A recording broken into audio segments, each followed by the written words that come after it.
All right. We are live. Happy Monday.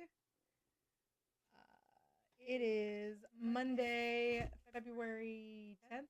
Oh, my coloring looks really off right now. Where is the remote for my light? I don't know where my remote went. Probably fell on the floor somewhere. Oh well. I say I can fix the lighting. The lighting is actually really quite terrible for some reason or another. So yeah. Anyway, welcome in, guys. Happy Monday. Sorry, I'm looking for the remote for my ring light so I can adjust it a little bit.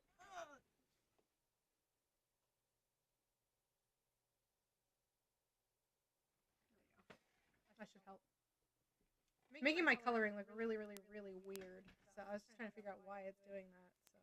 So Omni, why does it always do that? It always, for some reason, it always filters your comment. Like when you say "hola," it filters the comment. I have never been able to figure out why it does that. So who knows? But anyway, how much longer until Richmond? GalaxyCon Richmond is the last weekend of March. So, about 6 weeks.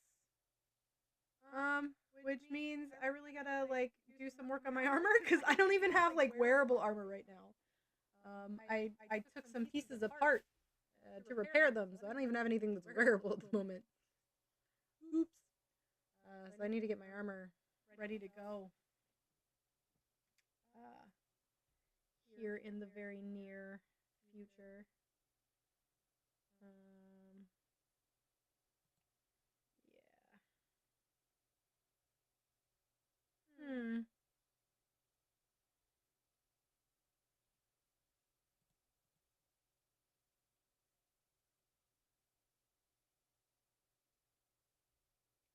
Trying to think how to figure this out. That's okay.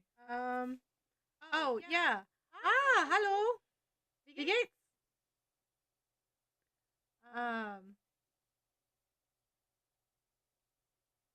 Woher kommt aus in Deutschland? Meine Familie kommt aus in der Nähe von der Schwarzwald.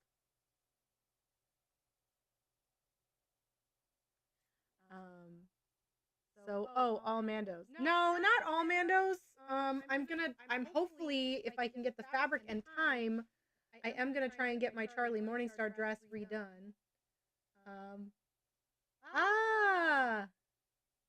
Kommen auch aus dem Schwarzwald? Im Schwarzwald oder in der Nähe von Schwarzwald?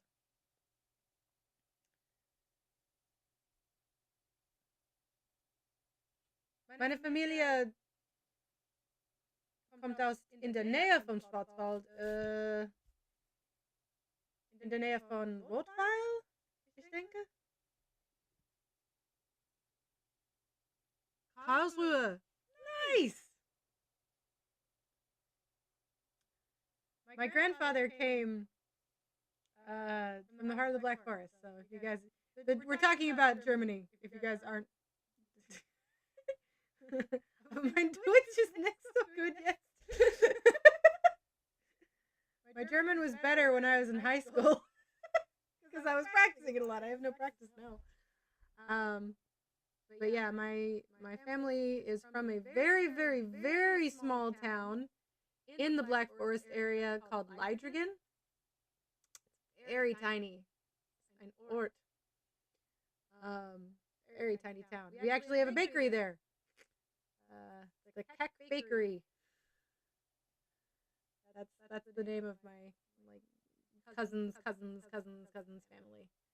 in Leidringen. So but yeah, I'm hopefully I can get my Mando armor done. I need to get my Mando armor done, and I need to get my Charlie Morningstar done, and then Mini Mando is gonna go with me. I don't think so, but danke.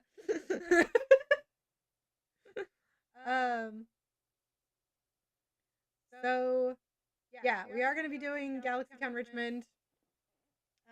Hopefully my Mando will be done, and then Mini Mando wants to go as Baby Charlie from Five Nights at Freddy's from Hazbin Hotel. Oh, I think Rottweil is the biggest city I can think of that's near where my family is from, but I think it's the next biggest town is Tübingen. Tübingen.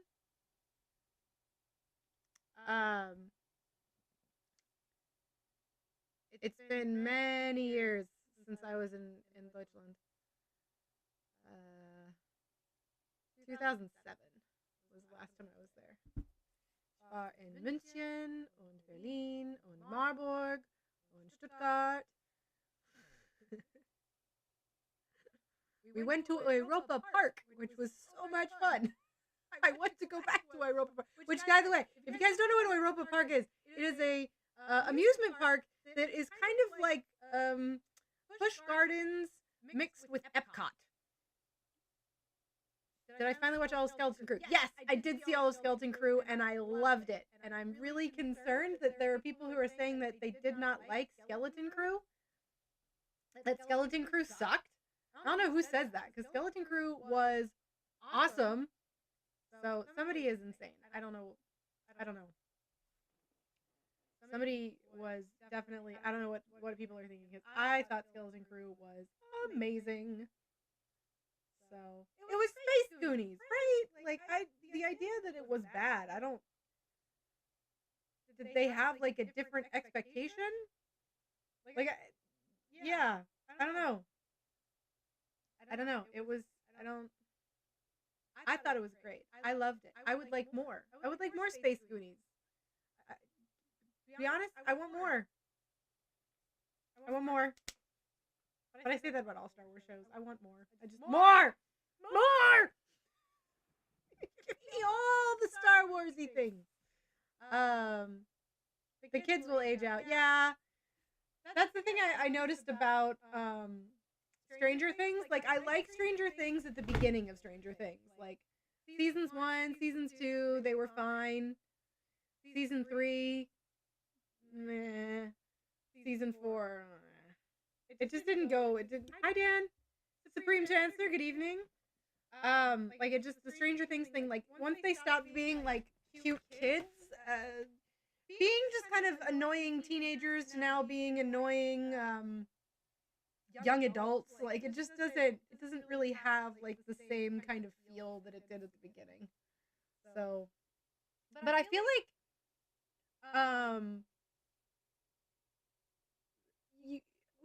we have the potential, though, of, like, Skeleton Crew, of it being longer than that. Like, you could jump the timeline a little bit. You could jump the timeline a little bit for Skeleton Crew and, like, fast forward it a couple of years, and then you don't have to, like, what are they doing? Oh, they formed a merry band of smugglers. I don't know, something like that. So I don't know. I mean, we'll see. We'll see what happens with that. I would definitely like to see more Skeleton Crew. I think that it was well written. It was really well written. I want to know what happens with Jod. They kind of left it open. I mean, obviously he's gonna get arrested, but who knows? So I don't know. We'll see. All right. Are we ready to read? We've got 2 chapters tonight.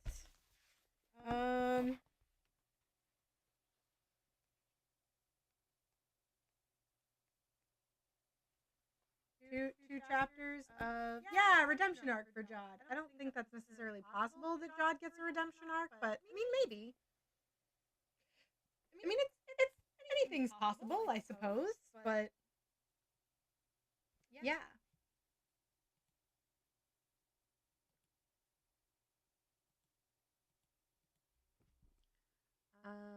Anyway, so are we ready to read? I was hoping we can give Luna like 5 more minutes, because Luna has been. I don't want Luna to miss anything, but Jabba comes back. Oh God, I hope not. Ugh. Oh God, no. No, I don't want Jabba to come back. No, thank you. No, thank you. So yeah. Okay, this light, it's worse.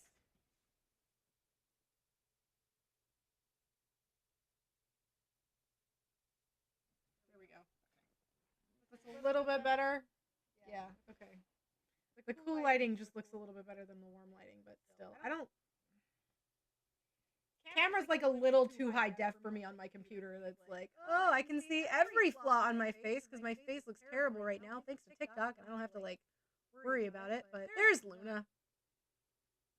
Yeah, I definitely have to say that like standing on a wind-swept beach in the freezing cold for like 20 minutes really did damage to my skin. Ugh. It's been like it feels bruised and like windburned. It was not my favorite. It was definitely, last time I looked at my clock, it was 9:30. It is 10:15 now. But anyway, thank you guys, by the way, for everybody who donated to the polar plunge. I'm working on getting the video up because I had to wait for it to get to me from the GoPro. I don't have access to the GoPro. I did have fun. I will post the video. I have a video of like the drone footage from running in. I don't know if you guys will be able to spot me or not. But if you look, there's like me, and there's one Narkina 5, me, and then another Narkina 5 and a Mando helmet, and then we've got a TIE pilot and a stormtrooper with us.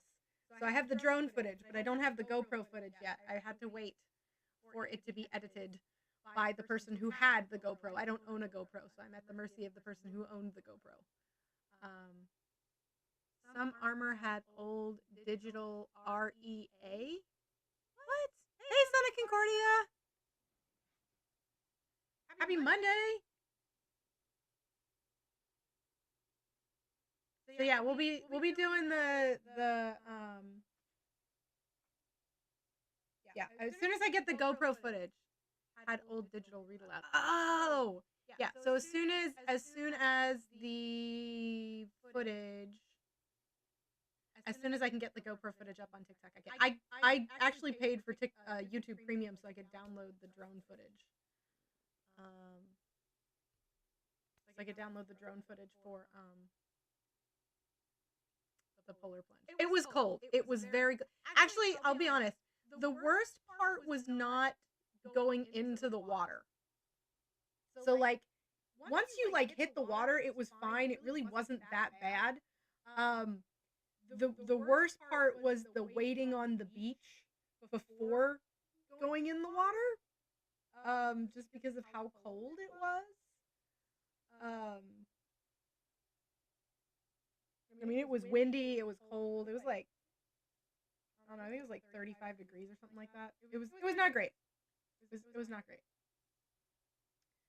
So, yeah. Very chilly. Very, very chilly. But once you get in the water, it was fine. And even like when I got out, I was warmer getting out of the water and wet than I was standing on the beach dry. Because my uniform was basically acting like a wetsuit, so it was keeping me warmer actually because it was wet, which was the weirdest thing ever. But yeah, so it was mostly it was warmer once I got out, but I was the biggest problem I had though was that walking back, my feet, I couldn't feel my toes anymore, and I couldn't feel my fingers. So like everything else was like what was hanging on my body was keeping me warm, but like my hands and my feet were freezing. And in a lot of pain because you know when they get that cold, like it's your joints seize up. So yeah, that was probably the worst part was the my hands and feet were getting really cold. But beyond that, everything else was fine. It was a good cause. It really was a lot of fun. I thought there were more people on our team, but I guess a lot of people dropped out for the 501st in the very end, so there were only 5 of us, but still fun. Hopefully next year we can get more people. I definitely am gonna try and see if we can convince more of our 501st and our Mandos to do it. The Rebel Legion guys, there's like one Rebel Legion person, Ellie. I could probably convince her to do it, but the rest of the Rebel Legion, I don't think they're very interested in jumping into freezing cold water.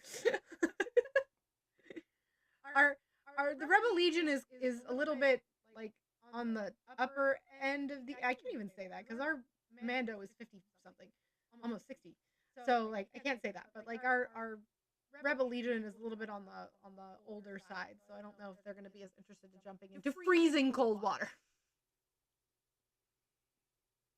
Oh, see, there's 4,000 people. Oh no, Luna. So the polar plunge in Virginia Beach is about 4,000 people strong. There's not a whole lot of floating in the water that I could do because you're basically running in and running out. Otherwise, you're gonna get trampled. It's a lot of people. It's a lot. Like this is not like a little polar plunge where like only 200 people showed up. This was 4,000 people that did the polar plunge on Saturday.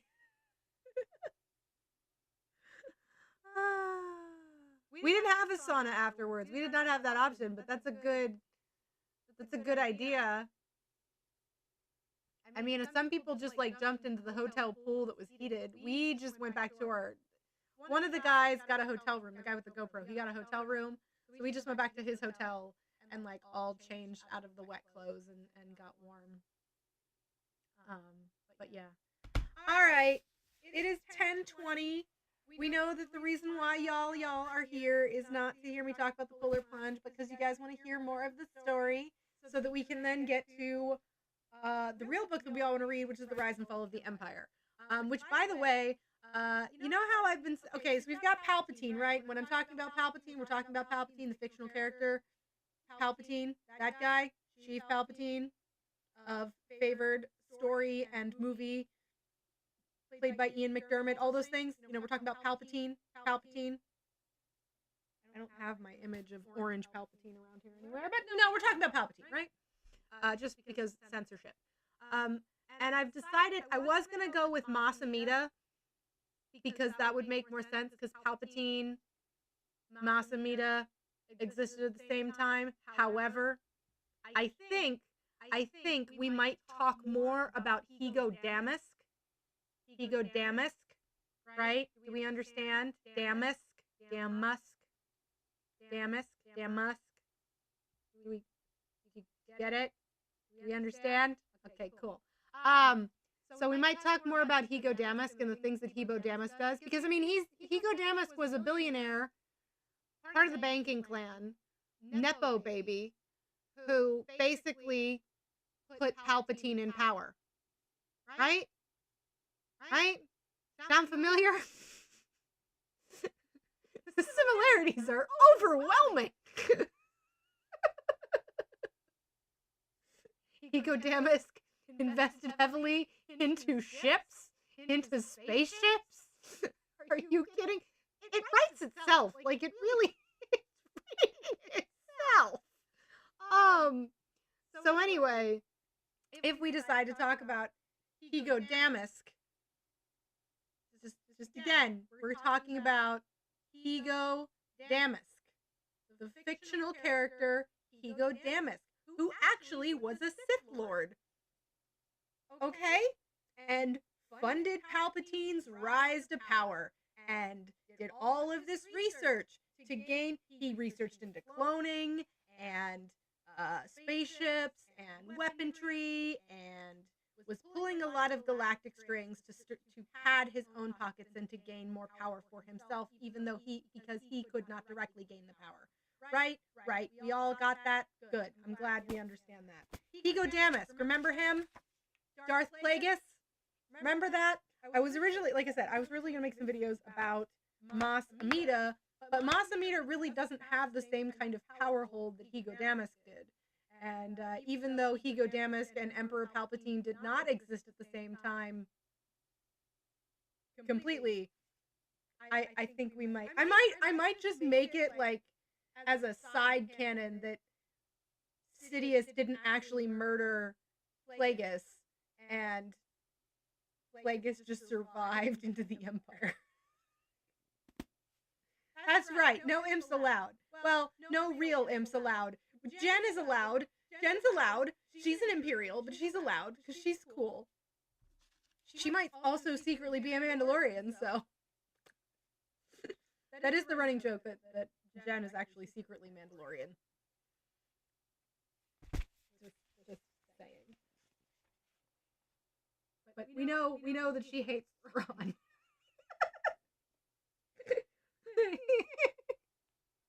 Jen's allowed. There's a couple other there's probably a couple other Imperials that are allowed. Vader's allowed. Vader's always allowed because Vader's also Anakin Skywalker. And there is still good in him. I was trying to think. I had written it down. Oh, never mind. I was trying to remember like the funny like AO3 joke we had come up with, and now I remember what it was. It was finger blasters and lightsabers. Not on AO3. And I didn't write it if it ends up showing up there. I can't. I've tried. I try to write those kinds of things, and then I just giggle. I can't do it. I can't do it. Because I'm too afraid someone will read it. And I can't do it. Anyway, chapter 24. Darth Maul advanced along the dark passage as fast as he dared. His sense of the Jedi and her companions grew stronger. Events had stretched out much longer than they should have. It was well past time to put an end to this. Even so, he realized he was letting his eagerness overcome his caution. He deliberately slowed his pace, forcing patience. It would not do to be caught in some trap deep underground, to have half of the Sith in the galaxy lost due to carelessness. He probed the darkness with renewed caution, sensing nothing dangerous ahead. The path of the Jedi was very fresh now. He could sense her presence. Not much farther.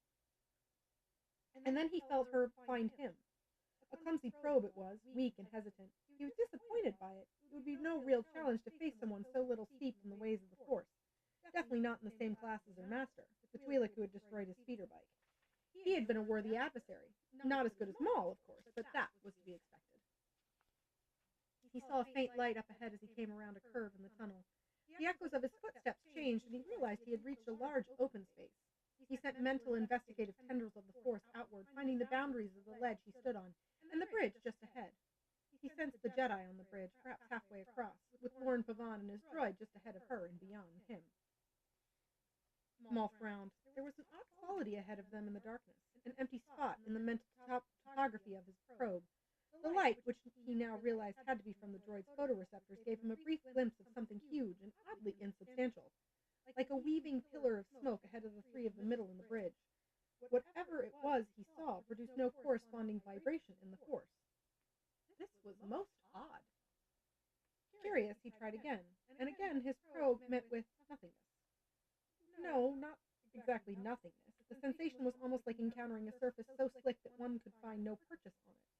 It was like trying to see something that radiated only ultraviolet light. A strange phenomenon, but one he paid little attention to, because he noted that the Jedi and Pavan were coming back along the bridge toward him. He was surprised, pleased, but surprised. Surely the Padawan knew she could not defeat him. What, then, was her purpose? Had the other human continued ahead, he would have been certain it was delaying tactics such as the Twi'lek had attempted earlier. But no, Pavan was accompanying the Jedi, along with his droid.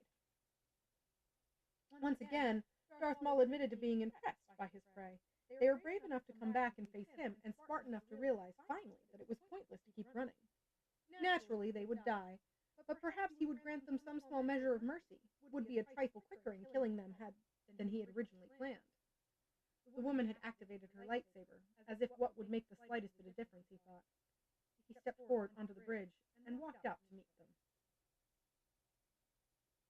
Darsha had never seen anything like the creature that faced them on the bridge. It was huge, a great long body that stretched back at least as far as the hover bus. As she watched, segment after segment wound over the side of the bridge, which shuddered in response as the motion brought the creature up from underneath and onto the structure with them. Its skin was composed of segmented overlapping plates, dotted here and there with small nodules that were perhaps 2 centimeters in diameter. Its head was capped by two great black eyes and a pair of curved mandibles, each easily as long as her leg. Below them were an array of small, clawed arms, and below that, a series of short, thick legs. The most amazing thing about it, however, was that its chitinous exoskeleton and internal organs seemed to be completely transparent. Oh, that sounds gross. Apparently, it had no internal skeletal structure, though how a creature that size could exist without the support of bones in a one-gravity field was beyond her understanding. Darcia saw a flash of reflected light from within its midsection, a few segments back from the head, and stared in disbelief. Momentarily illuminated by I-5's photoreceptors was a pile of bones, human bones that shifted in the thing's gut as it heaved more of its quaking mass up onto the bridge. Also in the monster's digestive tract was a more recent acquisition, a partially digested fawn. Thankfully, the droid's light failed to show it in great detail. Why didn't this thing show up on your sensors? Lorne hissed at I-5 as the two backed hastily away from the giant beast. Perhaps you forgot it was a less expensive unit you had installed, not the one with the extra sensitivity hive band, something about saving money, as I recall. Those two would probably die arguing, Darcia thought as she backpedaled carefully, trying to keep her balance on the swaying bridge. The big question, as far as she was concerned, was why the Force hadn't warned her of this thing's presence. While it was true that sentient beings were on the whole easier to sense than non-sentient ones, a living creature this size and this close would have made a noticeable dent in the energy field, even if it had the brain the size of a jacka seed. As she retreated, Darcia sent a questioning mental beam toward the creature and felt it disappear. There was no psychic reverberation at all. How could that be? Her surprise nearly caused her to topple into the abyss. Her eyes told her that the monster was there before them. Her body felt the bridge swing and vibrate as it raised more of its bulk up out of the depths, but as far as sensing it via the Force, she felt nothing. This was impossible.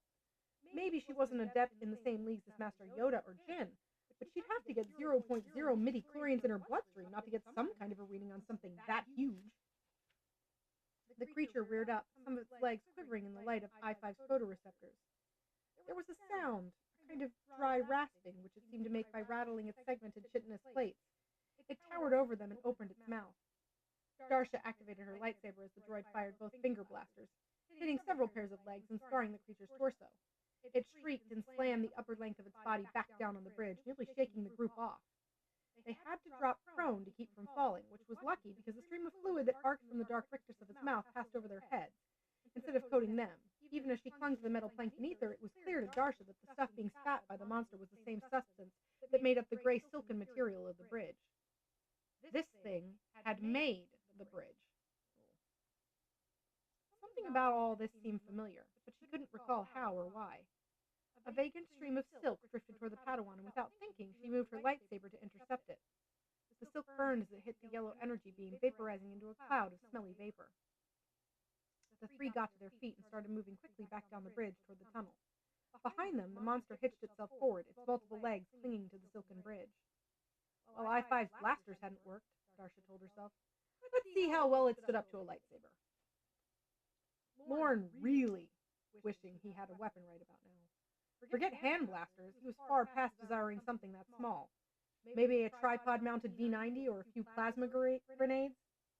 As long as he was wishing, how about a ship-mounted turbo laser with him safely inside the ship? Where had this creature come from? One minute they were walking along the bridge, the next it was just there. Retreat was the obvious choice. But just before this thing reared its ugly head, hadn't he heard Darcia say something about the Sith being right behind them? Talk about being trapped between the black hole of a Nugget and the Magatron maelstrom. At the moment, he realized what the creature was. When Lorne had worked for the Jedi, he had access to a lot of literature about them and many related topics. After he learned that Jax was off-limits to him, he'd spent weeks studying everything he could about the Jedi. Their history, their powers, their strengths and weaknesses. He hadn't found anything that could help him, but he had come across some interesting and esoteric bits of knowledge, including, in one old text, stories about a supposedly extinct species of giant invertebrates that could, after a fashion, hide from the Force. What had it been called? Hausen? That was it. Apparently, they weren't extinct. At that moment, Darsha dived past him and I-5 toward the monster, her lightsaber flashing. Darsha, stop! It's a Towson! Darsha came out of her forward roll near the base of the creature, lightsaber extended. She thrust forward, angling the cut of the weapon to carve out a huge chunk of the monster's belly. Let's see how hungry you are after your prey bites back, she thought. She executed the move as perfectly as she had ever in practice. Master Bandara would have been proud. The only problem was, it didn't work. She watched in disbelief and shock as the yellow glow of her blade diffused as it sank into the creature, losing its coherency and radiating in all directions. Darsha dodged back, narrowly avoiding the black fash of her own weapon. The blade regained its congruency as she withdrew it from the creature's abdomen. The beast spasmed and roared angrily, its translucent flesh rippling in reaction. The strike had evidently hurt it, though not nearly as much as she had anticipated. Darsha was so astonished by the result of her attack that she almost let the beast seize her with those sharp mandibles and pull her into the mouth that gaped overhead. At the last moment, she scrambled back, waving the lightsaber to evaporate the gout of wet silk that it vomited toward her.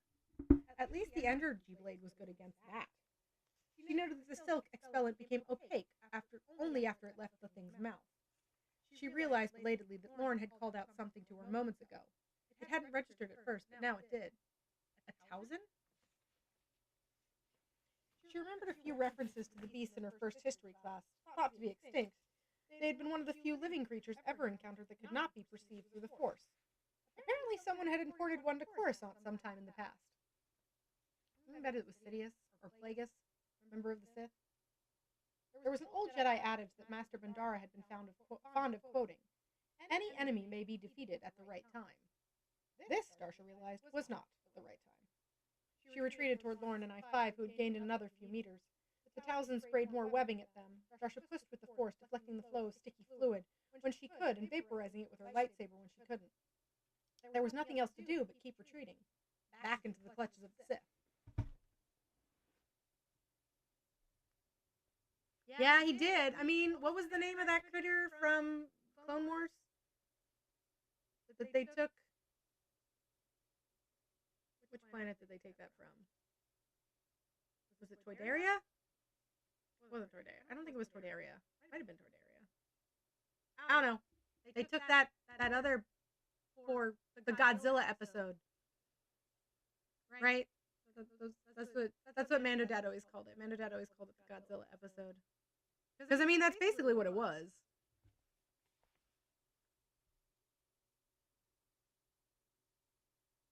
It's not Toydaria. It is Toydaria. I don't remember. It's not Toydaria. It's the something beast. Maybe it was just a beast, the horrible beast or something like that.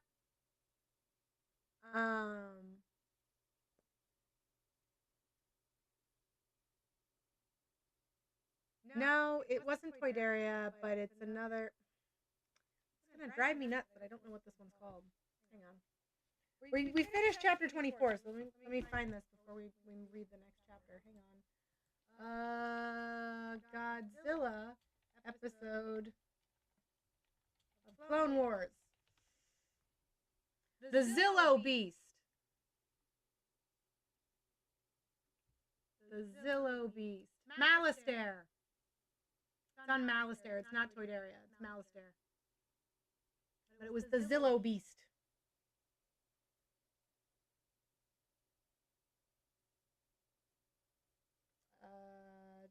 Episode 1, the Zillo Beast. In this episode, Chancellor Palpatine orders the Jedi to drop an electro-proton bomb to win a battle on Malastare. The bomb awakens a giant, fearsome Zillo Beast. The Jedi must contain the beast while dealing with the bloodthirsty Dugs. Zillo Beast strikes back. This episode concludes the two-part storyline that began in the previous episode. That's when they bring it to Coruscant. Zillo. Zillo Beast.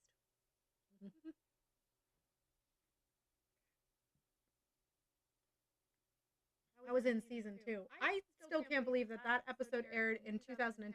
It's 15 years ago. 15 years ago! This show is 15. Ugh.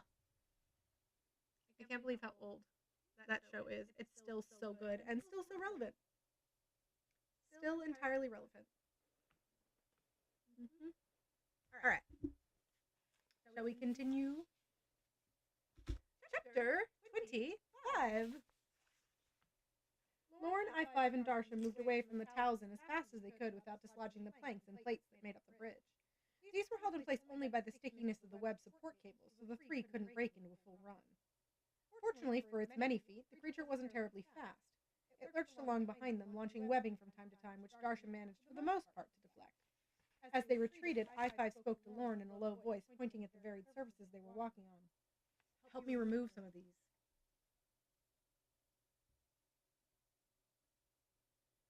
You stood in line for episode 4, Omni?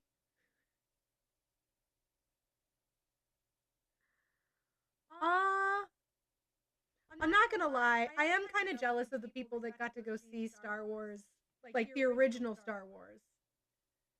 We got to go see the original Star Wars in theaters the first time it came around. Like, what was that like? Like, that was that's cinema history there. That's just so insane. Like, what? That's cinema history. Like, that's kind of cool. Yeah. I mean, I can tell you what it was like going to see episode 1 in theaters, you know, when they brought Star Wars, the first new Star Wars movie made in 20 years. Like, I can tell you what that was like. Like, I remember that powerful experience, and that's probably why episode 1 is my favorite, because of made from flashlights and well, Anakin's was a camera piece, a flashbulb piece. But like, to think of that. I saw this is the 20th anniversary of Revenge of the Sith, I think. Somehow I missed the 20th anniversary of Attack of the Clones, although that would have been 2022. So, oh, the Toy Sabers, yeah. But I think Revenge of the Sith, it's the 20th anniversary of Revenge of the Sith this year. I definitely am going to go see that in theaters. Because then the only Star Wars films I'm missing in theaters are, I've never seen Empire in theaters. And I've never seen Solo in theaters. I don't think I'll ever see Solo in theaters. But yeah, I've seen every single Star Wars film in theaters at least once, except now for Empire Strikes Back and Solo. Because I obviously saw episodes 1, 2, and 3 when they came out in theaters the first time. Like, originally, I saw 7, 8, 9. I saw Rogue One. I will go see the Rey movie when it comes out. I mean, I've seen all of them except for Empire and Solo. Not that I really care all that much about Solo. Sorry if that's your favorite, but I don't really care about Solo all that much. But I am excited to go see Revenge of the Sith in theaters. It was fun to go see Revenge of the Sith last year in Phantom Menace. I really enjoyed seeing Phantom Menace in theaters last year. Just because it was to me, going to the theaters and seeing the films, it's just kind of like I'm 11 years old again, and I'm seeing it for the very first time in theaters. Like, it's an experience for me, I guess. I don't know if other people have that, but like particularly the Phantom Menace, particularly that film, going to see it in theaters. It's like I'm suddenly transported back to being 11 years old and seeing it for the first time in theaters, and just everything that was involved in that. So, yeah, it's the nostalgia, but it's just like that particular film. Like, I could go see Attack of the Clones and everything like that, but it's seeing that film in theaters. Just, I have a mall saber from the 90s too.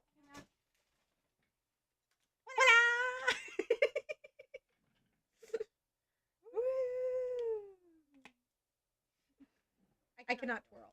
I cannot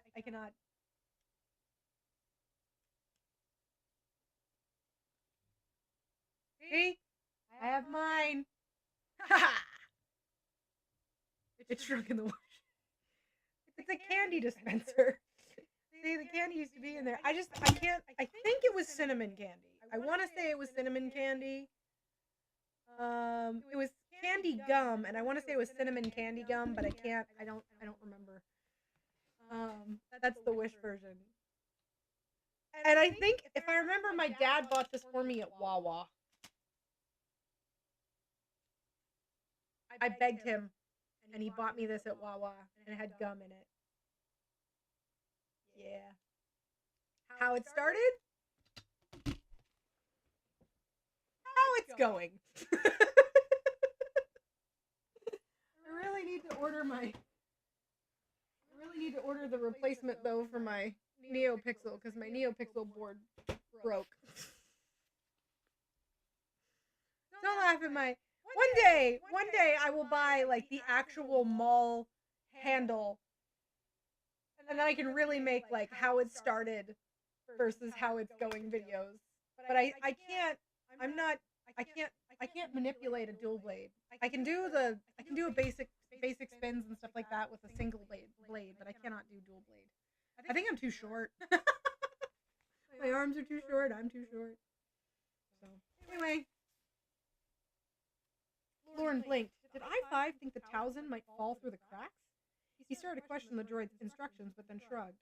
Apparently his companion had a plan, which was more than Lauren had at the moment. It wasn't like he had anything better to do. Why not spend the last few minutes of his life dismantling a bridge? Darsha saw what they were doing and slowed her pace slightly, giving them more time to work.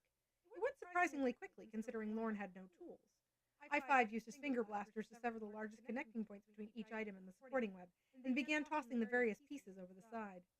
Lauren estimated they were about 3/4 of the way back to the ledge. For an instant, he entertained the crazy hope that maybe Darsha was wrong and the Sith actually wasn't behind them, which would give him a little more space in which to retreat. Although eventually they would recounter the Khans, that hope was quickly extinguished, however, when he glanced over his shoulder and saw the twin crimson blades of the Sith's lightsaber glowing behind them. So much for that idea. He turned back to I-5. If you're going to do something, now would be a good time. The droid glanced back at the Sith and shook his head. Not yet. We just need to go to be closer to the edge. Lauren, resisting the temptation to point out that he personally was already far too close to the edge that he cared to be, instead he grabbed the corner of the neck support piece. It looked like the cowling of a evaporator unit and tugged it, free of the bridge. Maybe he would jump before he let the Sith get him. He tossed the cowling over the bridge and watched it sail out of range of I-5's photoreceptors. There was no sound of it hitting the bottom. Aw, thank you, Miles. A plethora of ways to die were available here, none of them pleasant. Eaten by a monster, decapitated by a lightsaber, falling to smash against the planet's bedrock. Lauren gritted his teeth and pulled another support free. Even with the aid of the Force, Darsha could barely manage to keep dodging fast enough as the Towson fired barrage after barrage of silken webbing at her. She had given up trying to influence it with the Force. Its eerie invulnerability to the form of attack was evidently quite complete. Despite the desperate strait she found herself in, however, Darsha had never felt so deeply in the Force, so much at peace, so calm. The logical, rational side of her mind kept reminding her that she was trapped in a tightening vice, but for some reason that just didn't bother her. All that mattered was reacting to the monster's attack, letting the Force guide her movements, letting it fill the vessel that she had become. A constant current of the challenge and opposition, attack and defense. As insane as it sounded, given the situation, she felt good. Better than good, in fact. She felt great. Great at sudden death. Okay. Master Bandara had told her it would be like this. When you are one with the Force, he had once said, you are nothing. You are as nothing, a calm in the storm, a pivot to the lever. Chaos may rage around you, yet you are still. You will experience it someday, Darsha, and you will understand. A distant part of her mind was sad that she could not tell him now, could not share the joy of discovery with him. But another part of her was somehow certain that he already knew. Yes, because he is one with the Force. She kept her lightsaber moving, keeping the Towson at bay. Although the blade was less than fully effective against the creature, it still respected the weapon's incandescent light. She swung it again, grazing the thing's exoskeleton and shaving a couple of those small skin nodules off. They hit the bridge's surface and stuck to the webbing. Whatever the droid's idea was, it had better be quick. Darsha could feel the presence of the Sith without seeking him now. Darth Maul felt surprised as the Padawan and Pavan approached closer. Neither was facing him. Instead, they were backing away from some huge, incredible creature. Once it was close enough for him to see clearly, he recognized what it was. Darth Sidious has insisted that he read and reread every scrap of information available on the Jedi, as well as all data that related to them, no matter how obscurely. Knowledge of an enemy was power, his master had told him, and the Sith are the acme of power. An obscure HoloNet article on beasts that had, through various quirks of mutation and natural selection, become invisible in the Force had told him about the Tauzen. They were supposed to be extinct, but then so were the Sith. Sidious's apprentice sent a strong tendril of power molded from the dark side toward the creature and felt the mental probe pass through it, as light penetrates transparasteel. Fascinating. Darth Maul stepped back a pace. His presence had drawn the creature's attention. It fired a thin runnel of webbing at him, and he let his connection to the Force take over, his lightsaber easily vaporizing the stream. The creature paused and spat webbing at the Sith, who was just a few meters behind them now. I-5 pulled a final object from the bridge's surface, then spoke to Lorn and Darsha. "Now's the time," he said. "Hold on tightly to me." The droid waited to be sure both humans had done as he had said, and then jumped over the side of the bridge, hooking one of his arms around the main support rope nearest him. "Cut the support," he said to Darsha. Darsha understood what his plan was now. It was a bold one, she had to give him that. He and Pavan had ripped away enough of the detritus that coated the bridge's webbing to render its supports unstable. When the Padawan's lightsaber bit through the thick upper support cable, the section in the structure they were clinging to collapsed.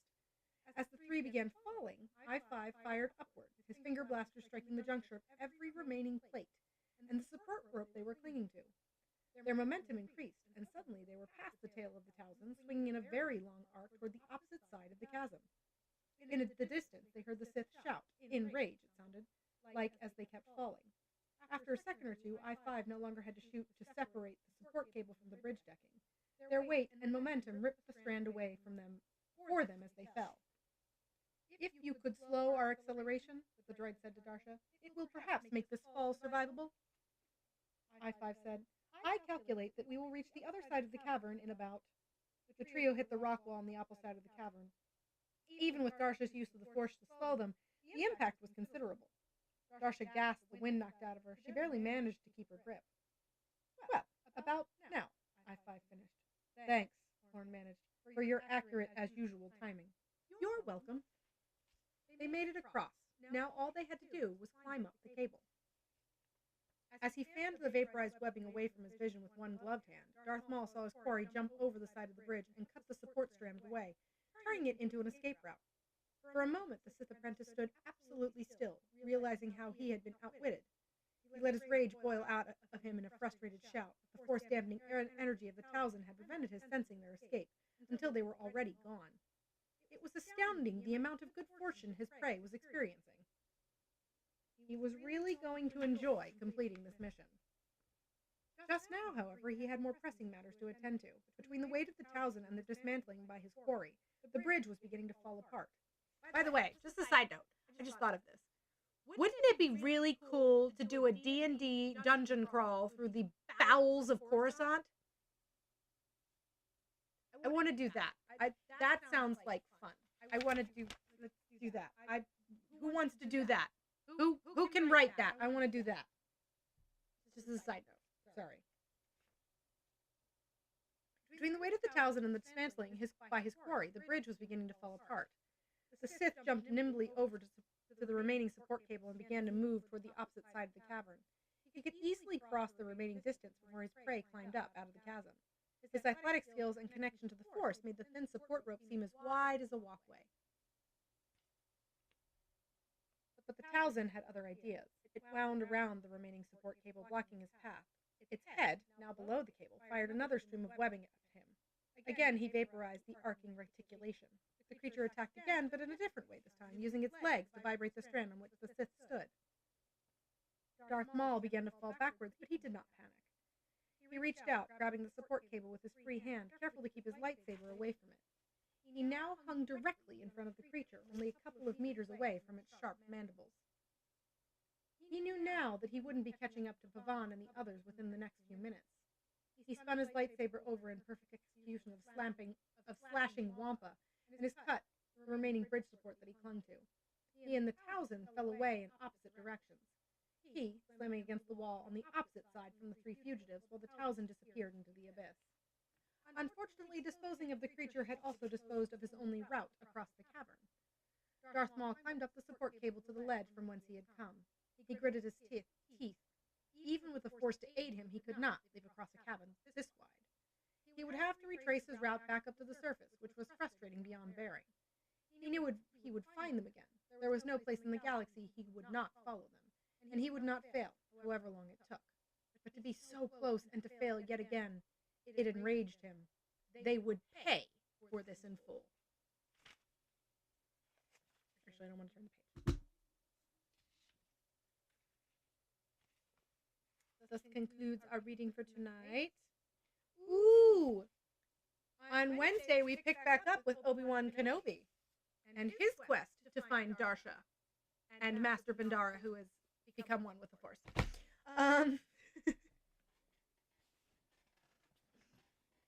So yeah.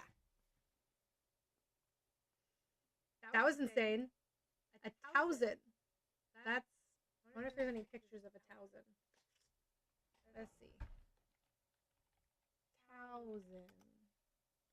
Ooh, there is a picture of a Towson. Oh, isn't he pretty? Oh, he's so cute. Oh, just a big, ugly bug. Gross. Yeah. If you are scared of bugs, do not look up a picture of a Towson. If you don't mind looking at pictures of bugs, it's Taozin. Towson. Wait, they were mentioned in Andor? What? Hang on.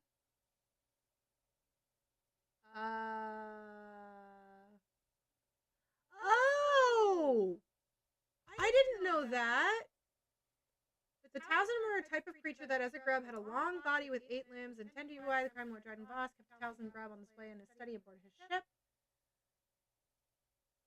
There is a Towson grub in Oga's Cantina. So apparently there's Towson on Batuu. Some species considered the infused brine a delicacy that increased their mental fortitude. And apparently you can see a grub in Solo. There is a Towson grub in Dryden Voss's place. Yeah, there's one with Dryden Voss. That's kind of cool.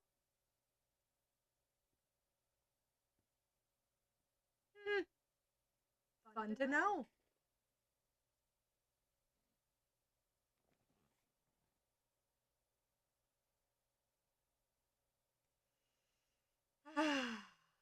Yeah, I don't want to meet one. I'm also good. Although the silk, I wonder if the silk is valuable. It probably is. The silk from a Towson is probably worth like a zillion dollars.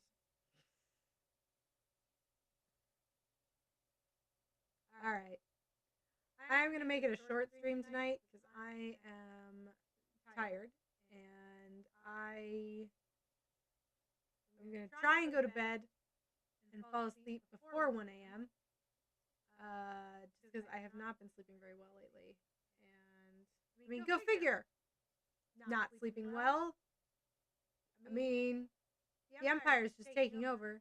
So anyway, I'll probably like watch one more episode of Hogan's Heroes and then fall asleep. I'm really enjoying watching Hogan's Heroes. Like if you guys have never watched the show, it's on Amazon.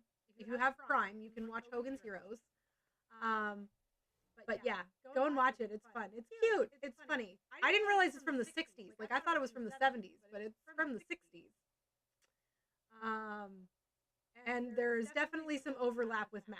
Like there's a couple actors that were on Hogan's Heroes that show up in MASH. Father Mulcahy is like a repeat, like he's a rotating extra, basically.